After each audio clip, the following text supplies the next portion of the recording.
Welcome back to Undefendable. Play like a pro. We're doing a quick guide for Psylocke.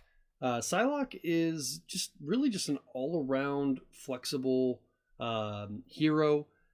She's not wildly aggressive, so you're not usually going to win your matches by outpacing their damage. You're just going to win by outvaluing your opponent and playing smart and maneuvering around specific opportunities. She has a couple of unique things. So first we're going to go over the leaflet over here. Her unique passive is going to be a special die called the Manifest die. This special colored die can be used to help you activate offensive abilities or boost your attack damage. Reference the Manifest for additional instructions. The die cannot be altered in any way except by a card or ability that specifically mentions the Manifest die. However, when it is swapped with one of your other dies to activate an ability, the Manifest die is now treated as if it was one of your 5 normal die. So ultimately what we're doing here for Manifest is that you're for your first offensive roll phase, you're going to roll all 6 of these, and then this Manifest die is going to be down here. And what ultimately it does is you can decide to use this as an actual die to, activate an ability.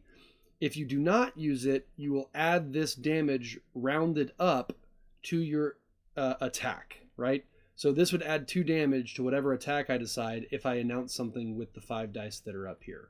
And that is how the Manifest die works. Paralyze is a negative status effect. Prevents your opponent from gaining or inflicting status effects. So if this is on them, whenever they cast an ability during their roll phase, or during their offensive ability roll phase, if their offensive ability would cast or inflict the status effect or have them gain a status effect, it completely shuts it off, right? So they can't inflict you with burn or phoenix burn or bleed or poison, and they also cannot gain things like agility or like Jean Grey with her flame blasts and acuity. Right? If she has paralysis on her, she cannot gain any of that. So that can be really, really suffocating to a character like Jean Grey, who's trying to build all that stuff up. If she has paralyze on her, she doesn't get any of those effects, and she can't inflict you with the Phoenix Burn from an offensive ability. Agility is basically Psylocke's defense. You're using abilities to gain agility, which if you spend this while you're receiving damage, if you roll a 1, 2, or 3, you avoid half the damage.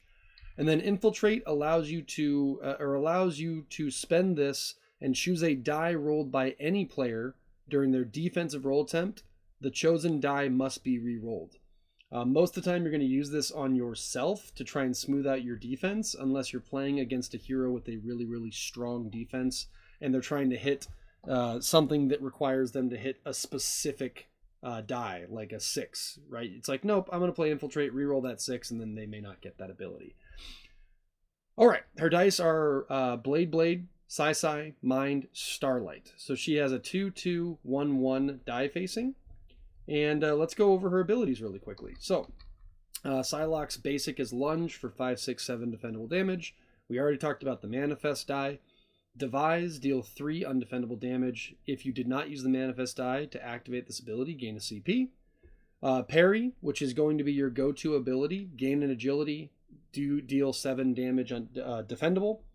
Stealth is a small straight, gain Infiltrate and deal 6. Or the large straight is inflict Paralyze and deal 8.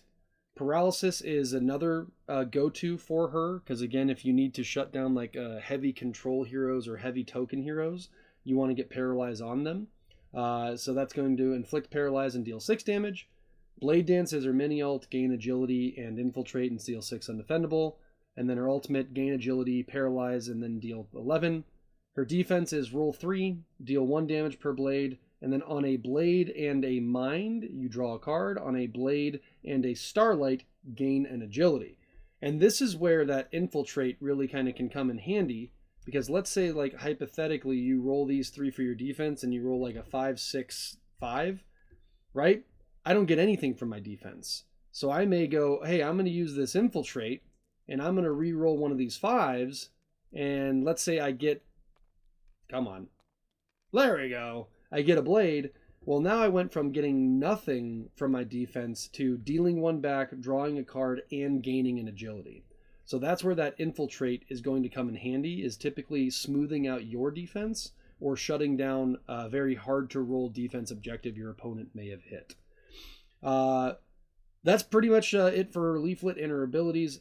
Her strategy, okay, is really slightly going to revolve around the manifest die.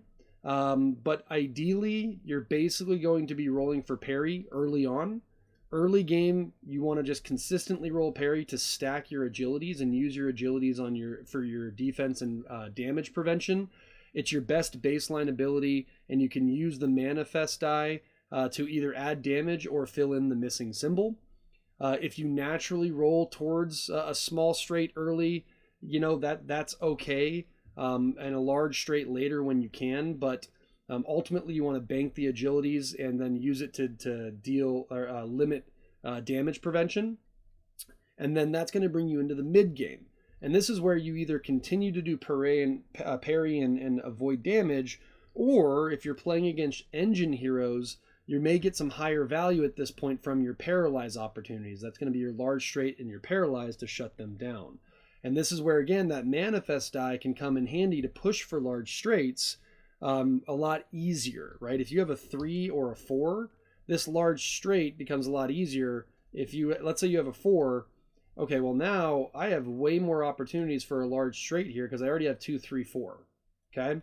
So we can throw this back, and obviously that didn't work out, but didn't quite get there, but we did almost fall into the parry. So that's kind of the process there is mid game, you're rolling for if you have a 3 or 4, you're really trying to push for the large straights. If you have a 1 or 2, you can try and find paralyze, you can try and find devise, but you may want to push for parry as well on a 1 or 2 with the manifest die. And then if you have a 5 for your manifest die, you can push for paralyze. If it comes up naturally, that's great. You can add 3 damage to it. And then on a 6, it really opens up the floor. You can push for blade dance, but you also already have a pretty built-in parry and devise, right? So that's kind of how you would use the manifest die to kind of stack your odds of getting your abilities off, especially your stronger abilities mid-game. Late game, again, you're just going to continue to potentially spam parry with manifest damage and agilities up. Or you can try and go for blade dance if you're rolling into 6s and your manifest die is rolling 6s. You either want to push for those large straights and blade dances. And that's pretty much how you would play Psylocke without any upgrades. Now, as we just talked about, the upgrades, her defense is upgradable. Pretty good. It deals 2 damage back per blade, right? So instead of dealing 1 back, it deals 2 damage back. So this can be pretty strong because let's say we roll our defense. Okay, so right there, instead of dealing 2 damage back with my normal defense, I would be dealing 4 damage back with that upgrade. Now, ideally, this would be your roll on your defense because now you're dealing 2 back, drawing a card, and gaining an agility. But if you roll something like this, you're dealing 6 damage back to your opponent on that defensive roll. So I would upgrade it. It's definitely a defense that spikes hard, but play it if you're expecting to be hit multiple times by defendable damage. If you're playing heroes that do a lot of undefendable or collateral or try to get around your defense, it's not worth upgrading. What is 100% worth upgrading every single time is parry, because it gives you 2 agilities. 2 agilities, right? So if you can have 2 agilities from this ability, and then you can use 1 to prevent half the damage coming back at you, this really starts to open up your opportunities to push for those blade dance or those large traits or the paralyzes because you get the 2 agilities instead of 1. So this is definitely your best upgrade. It gives you more agility, which gives you more time, which gives you more opportunities. The other last solid upgrade I would recommend is going to be Paralyze. This one is just solid if you plan to lean on Paralyze. It's a nice safety net via the immobile fallback as well. With the agility and the infiltrate and the deal 4, if you do miss the Paralyzed, you're typically going to roll into immobile. So those would be the 3 that I would definitely recommend upgrading. You can skip stealth. You don't need stealth. You don't need devise. If you intend to go for 6s, you could upgrade this, but I would probably leave these 2 at home or sell them for value. Let's go over her cards really quickly. Strong Will is probably her one of her best cards. It basically guarantees your agility token will go off because you don't have to roll for it. It just says remove an agility and you get the ability there. Defy maneuver, you get to look at your opponent's hand, can be really valuable if you want to set up your turn in the future. Barrage is just an attack mod, just adding damage. Use it towards the end of the game to either get the final kill or just to try and get max value. Backflip is really good. 1 CP for backflip. You just play it. It's worth it. You gain an agility and then you have an upside if you roll a 3, 4, 5, or 6. So pretty good. And then Shattered is 2 isolated damage. You can use that, again, to be sneaky, but your opponent has to be afflicted with Paralyzed to use this. This one can be kind of cool. Forced can be kind of cool. It's situational. I would really only keep this versus heroes with like huge positive token advantages. And then obviously, if you think Paralysis is going to stick, Construct allows you to re-roll the Manifest die, which, marginal, but can be clutch sometimes. And then Defying maneuver, just peek at your hand late game. So that's pretty much the process of Psylocke, right? She's going to be favored into heroes like Shadow Thief, Jean Grey, even Black Widow. So ones that if you can paralyze them, it slows them down and their token engines down significantly. And then Infiltrate also has a really high value there because of their defensive opportunities and roles. You can really help with those situations and get them off of those. She does have tough matchups against just heroes that can outpace her in the mid game and ones that don't really care that much about the Paralyze. So Cursed Pirate, Thor, high damage per roll, bruiser types. So plan accordingly, right? If you're playing an engine control hero, you want to prioritize your large straights and your Paralyze lines, and then save removal for their key token bursts. And then if you're playing aggro bruiser types, you're just going to spam parry, you're going to bank your agilities, and then take safe manifest damage, and then only spike when you have mods in your hand. So let's just do a couple of rolls so I can show you kind of how she works. So again, offensive roll, you're going to roll all 6. This is a great example. We got a 6 for our manifest, and we rolled a 6 here. We also rolled a 3, so we're going for parry, right? That's going to be our best opportunity. And this is one where I'd rather be safe than sorry. So I would actually throw back the 6 here because I'd rather guarantee the parry, right? See, now you can see it gets a little bit risky, okay? Because I didn't get the additional blade that I needed, but I did get that 3, and unfortunately, we did not get it there, right? We didn't find it. That's okay.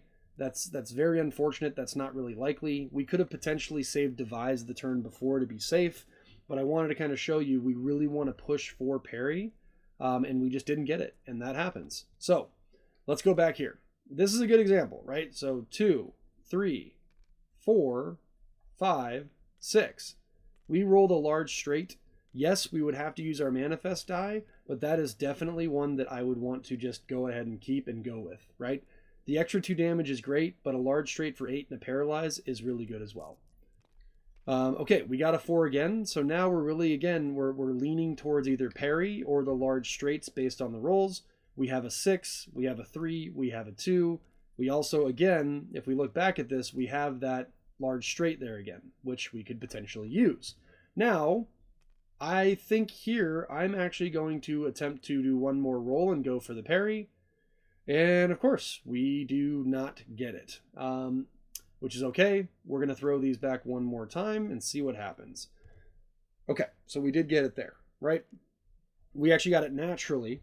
So now we have the parry, and we can modify it and add 2 damage to it because we're not using our manifest die. All right, and let's do one more roll. Okay, so we have the 4 here. 1, 2, 3. We have that straight already locked in there. I'm going to throw this back one more time. All right, we got the 5. We would go large straight, adding 2 damage to it, paralyzing and doing 10 damage. Okay, so that's really the process of Psylocke. Okay, so here's an interesting one. We have a 2. And again, if we keep the 2, this is where we really kind of want to start pushing for probably parry. And kind of keep in mind, we were not seeing any 5s here, so paralysis is definitely not the angle that we want to push here. So this is an opportunity where we could maybe go devise, but I'm going to try and push parry. I have a 6. I have a 2 already down there. I have a 1 and a 3. Okay, so I already have the makings of it, and there we go. We got parry. We actually got parry naturally up here, which is great because then we can add this. But let's say this was like a 3. We would just pull that out, and we would go parry there. So that is how you play Psylocke. Right? And then again, let's do a defensive roll, and let's say we have Infiltrate. So let's go ahead and roll these 3. All right, this is a great example. We have Infiltrate. We're going to throw back Infiltrate on this, and we're going to reroll 6, and we don't get it, which is unfortunate. So you can see she can sometimes be pretty risky with this. You can have 2 Infiltrate stacks, and we roll. All right, we're going to use an Infiltrate. We're going to roll this. We don't get it. We're going to roll this. Okay, and we got that. So we're dealing 2 back there and then drawing a card. So that's where you can see her defense can be really good, and it can also be really not good, which is why you need to have agilities on board at all time. That's it. Thanks for watching. If you liked the video, feel free to like, comment, and subscribe. If you want to see a different champion or hero, let me know, and I appreciate it. Have a good night.